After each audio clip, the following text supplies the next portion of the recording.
नैमिषारण्य तीर्थ में श्री सूत जी महाराज शौनक आदि 88,000 ऋषियों से कहते हैं, अब मैं आपसे कार्तिक मास के महात्म की श्रेष्ठ कथा कहता हूँ, जिसे सुनकर मनुष्य हर प्रकार के दुखों से छूटकर वैकुंठ को प्राप्त कर लेता है। तब सूत जी कहते हैं, भगवान श्री कृष्ण से आज्ञा लेकर नारद जी के चले जाने पर सत्यभामा प्रसन्न होकर कहती हैं, हे नाथ, मेरा जीवन सफल हो गया, मेरे माता पिता भी धन्य हो गए, जो आपकी समस्त रानियों में मैं प्रिय हुई। मैंने यह कल्प वृक्ष आदि आपके साथ नारद जी को विधि पूर्वक दान में दिया है और यही कल्प वृक्ष मेरे घर में सदा लहराया करता है। हे स्वामी, आप मुझे यह विधि बताइए जिसके करने से मैं इस कल्प के बाद भी आप मुझसे विमुक्त ना हो और मुझे प्रेम करते रहें। तब सूत जी कथा आगे बढ़ाते हुए कहते हैं, हे ऋषियों, सत्यभामा की बात सुनकर भगवान श्री कृष्ण हंसते हुए उनकी बाह पकड़कर कल्प वृक्ष के नीचे ले गए और कहा कि अपनी समस्त रानियों में तुम मुझे प्राणों के समान प्रिय हो। कल्प वृक्ष कि तुम्हारी इच्छा की पूर्ति के लिए मैंने इंद्र से भी युद्ध करने को तैयार हो गया था, फिर क्या तुम्हारे प्रश्नों का उत्तर ना दूंगा मैं। अब सूत जी कहते हैं, हे ऋषियों, मैंने आपको यह कथा सुनाता हूँ मैं, जब भगवान श्री कृष्ण सत्यभामा जी के साथ गरुड़ पर सवार होकर इंद्र के साथ स्वर्गलोक का कल्प वृक्ष मांगने गए और इंद्र ने देने से मना कर दिया, तो गरुड़ के साथ इंद्र का घोर युद्ध हुआ था। सत्यभामा ने भगवान से कहा, हे प्रभु, पूर्व जन्म में मेरा स्वभाव कैसा था, मैं किसकी पुत्री थी, मैं कौन से दान व्रत और या फिर तप नहीं किया जिसके कारण मुझे मृत्यु लोक में जन्म लेना पड़ा, मैंने कौन से ऐसे पुण्य कर्म किए थे जिससे आपकी अर्धांगिनी हुई और आप गरुड़ पर सवार होकर मेरे साथ संसार में विचरते हैं। तब भगवान कहते हैं, हे कांते, तुम्हें अपना पूर्व जन्म जानने की इच्छा हुई है तो मैं उसे अवश्य पूरी करूंगा। सतयुग के अंत की बात है। मायापुरी में अत्रि गोत्र में वेदों और यज्ञों को जानने वाला देव शर्मा नाम का एक ब्राह्मण रहता था। वह रोज अतिथि सेवा, हवन और भगवान सूर्य की पूजा करता था। सूर्य के समान तेजस्वी हो गया और उस ब्राह्मण को बुढ़ापे में एक गुणवती नामक कन्या पैदा हुई। अब देव शर्मा ने उसका विवाह चंद्र नाम का अपने शिष्य से कर दिया और उसे पुत्र की भांति ही अपने पास रखा। एक बार दोनों कुशा और यज्ञ के लिए समीधा लेने हिमालय की तलहटी में पहुंचे। तभी उन्हें एक राक्षस अपनी ओर आता दिखा। राक्षस को देखकर दोनों का शरीर शून्य हो गया और वे अपनी रक्षा के लिए कोई उपाय न कर सके और राक्षस ने दोनों को मार डाला। दोनों बड़े धर्मात्मा थे, इसीलिए उन्हें लेने मेरे पार्षद आए और उन्हें अपने साथ वैकुंठ में लेकर गए। क्योंकि उन्होंने आजीवन सूर्य की पूजा की थी, इसीलिए मैं दोनों पर अति प्रसन्न था। वे दोनों विमान पर चढ़कर वैकुंठ लोक में पधारे और मेरे पास दिव्य भोगों का आनंद लेने लगे। प्रथम अध्याय में अभी तक सुना। अब इसके आगे यहाँ से द्वितीय अध्याय शुरू होता है। भगवान श्री कृष्ण ने से सत्यभामा जी ने पूछा कि मेरे ऐसे कौन से पुण्य कर्म थे कि आप मुझे पति स्वरूप प्राप्त हुए, और ऐसा क्या करना चाहिए कि हर जन्म में मैं आपको पति स्वरूप में प्राप्त करूं। भगवान सत्यभामा को उनके पूर्व जन्म की कथा सुना रहे हैं। कथा कहते हैं, द्वितीय अध्याय की कथा सुनिए यहाँ से। हे प्रिय, जब गुणवती ने सुना कि राक्षस ने उसके पिता और पति को राक्षस ने खा लिया है, तो वह दुखी होकर जोर जोर से विलाप करने लगी। वह अपने दुख में जोर जोर से चिल्लाती और उसके भोजन, वस्त्र और सुरक्षा का प्रबंध कौन करेगा। पिता और पति से विहीन स्त्री कैसे अपना जीवन बिताएगी, इसी शोक में विलाप करती हुई अचेत होकर भूमि पर गिर गई। जब उसकी चेतना लौटी तो किसी तरह घर का सारा सामान बेचकर उसने यथासंभव पिता और पति की पारलौकिक क्रिया कर्म किया। इसके बाद उसी नगर में रहते हुए इंद्रियों को बस में रखकर भगवान विष्णु की भक्ति में तत्पर होकर शांति से रहने लगी। जीवन के अंतिम समय पर एकादशी और कार्तिक मास के व्रत, स्नान आदि का नियम पूर्वक करती रही।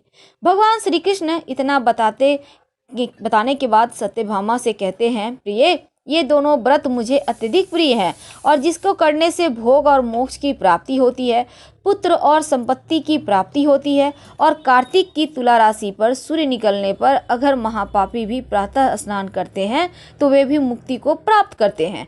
जो मनुष्य स्नान, जागरण, दीपदान, तुलसी दान, आराधना करता है वे विष्णु रूप हो जाते हैं। और भगवान विष्णु के मंदिर में जो लोग साफ सफाई करना, भजन कीर्तन करना, वे जीवन मुक्त होते हैं। इस प्रकार गुणवती हर साल कार्तिक व्रत और भगवान विष्णु का नित्य पूजन करती रही।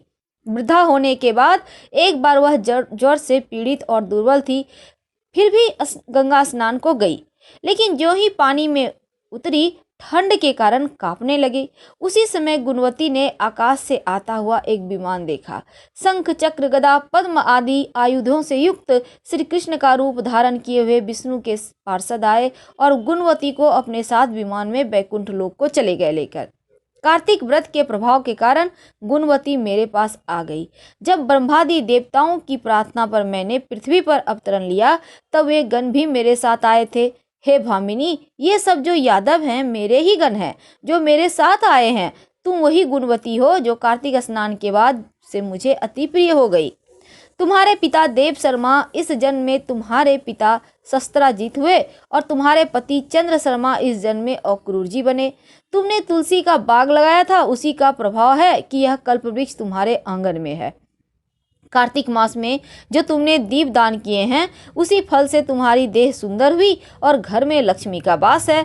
तुमने समस्त व्रत के फल पति स्वरूप भगवान को अर्पण कर दिए थे, इसीलिए मेरी पत्नी बनी हो।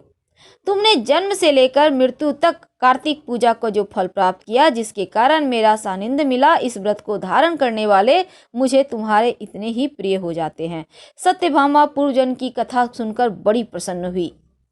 सत्यभामा कहती है, हे भगवान, आप काल स्वरूप हैं, काल के संपूर्ण भाग समान हैं, तो फिर हे देव, कार्तिक मास ही श्रेष्ठ क्यों है? सब तिथियों में एकादशी और सब महीनों में कार्तिक महीना ही आपको क्यों प्रिय है? भगवान श्री कृष्ण कहते हैं, हे कांते, तुमने अच्छा प्रश्न किया है। एकाग्रचित्त होकर पुत्र पृथु और महर्षि नारद का संवाद सुनो। जिसने पहले पृथु ने नारद से पूछा और नारद जी ने कार्तिक मास की श्रेष्ठता कही। नारद जी कहते हैं, पहले सागर का पुत्र शंख नामक राक्षस त्रिलोकी को मथने में समर्थ हुआ। उसने संपूर्ण देवताओं को जीत लिया और स्वर्ग से निकाल दिया गया। इंद्र आदि संपूर्ण लोकपालों के अधिकार अपने हाथ में ले लिए।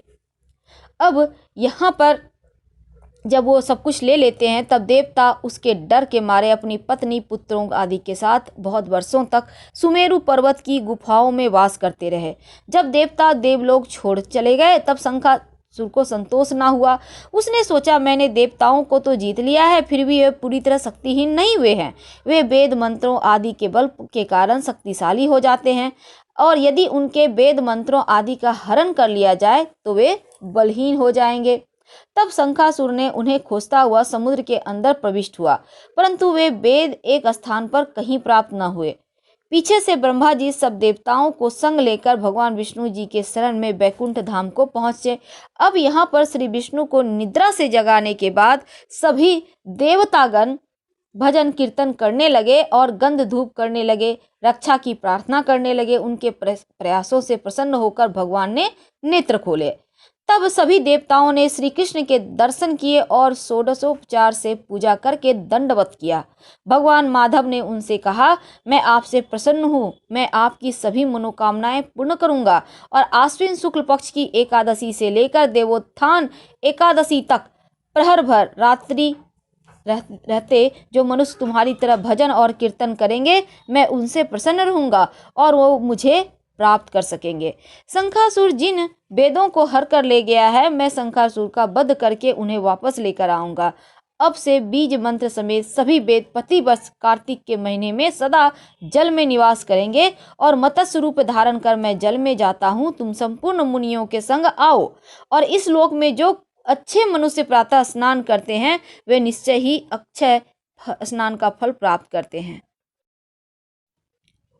जो कार्तिक में सदा व्रत करते हैं उन्हें, हे इंद्र, तुम मेरे लोग पहुंचा दिया करो। हे यम, तुम सदा उनके विघ्नों से रक्षा करते रहो, और हे वरुण, तुम उनके पुत्र पौत्र आदि प्रदान करते रहो। हे कुबेर, तुम उनके धन की वृद्धि करो। हे अन्य देवता, जो व्यक्ति जन्म से मरण तक इस व्रत को धारण करे वह तुम्हारे लिए भी पूज्य हो। तुमने मुझे एकादशी को जगाया है, इसलिए इस एकादशी का विशेष महत्व होगा। इस तरह से कार्तिक माह की ये तीसरी कथा समाप्त होती है। हम फिर मिलेंगे आगे की कथा लेकर। फिलहाल आपसे विदा लेंगे। हर हर महादेव।